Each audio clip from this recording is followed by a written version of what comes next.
ஏங்க எங்க வீட்டுக்கு வரும்போது புரோக்கர் கல்யாண புரோக்கர் கூட்டு வந்தீங்கல்ல? ஆமா, அதுதான் புரோக்கர். நான் கூட்டினு வரல, புரோக்கர் தான் என்ன உங்க வீட்டுக்கு கூட்டினு வந்தாரு. இவங்க வீட்டுல பொண்ணுக்குதுப்பா அப்படின்னு.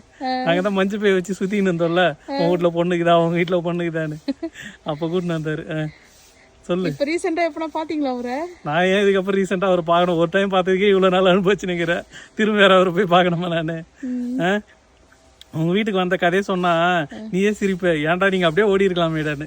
நாங்க என்ன பண்ணோம், பொண்ணு பார்க்க ஒரு வீட்டுக்கு வந்தோம். அவர் என்ன சொன்னாரு, ஒரு வாத்தியார் வீட்டுல ஒரு பொண்ணு இருக்குப்பா வாப்பான்னு சொல்லி கூட்டின்னு வந்தாரு.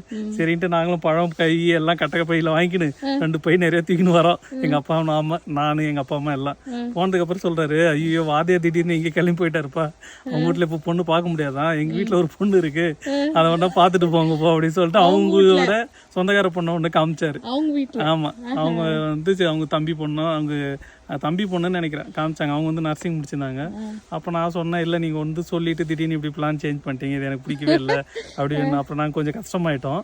அப்போ என்ன சொன்னார், சரிப்பா நீ என்ன சொல்கிற, இப்போ இன்ஜினியரிங் முடிச்ச பொண்ணு தானே வேணும், இன்ஜினியரிங் முடிச்ச பொண்ணே காமிக்கிறோம் பண்ணார்.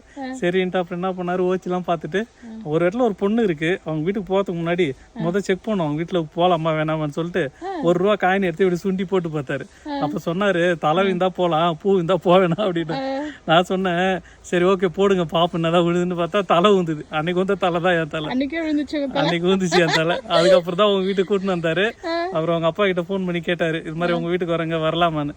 அப்புறம் அவர் சொன்னாரு, நான் டியூட்டில இருக்கிறேன், நீங்க வந்து பாருங்க பொண்ணு வீட்டுல தான் இருக்குன்னு. அப்படியே வந்தாங்க. ஆனா அப்படி இருந்து பிடிச்சிக்கின்னு சொல்லிட்டேன் நான். பாத்துங்க எவ்வளவு பெரிய ஆளு, உன்னை பார்க்காம பிடிச்சிக்கின்னு சொல்லிட்டேன் நான்.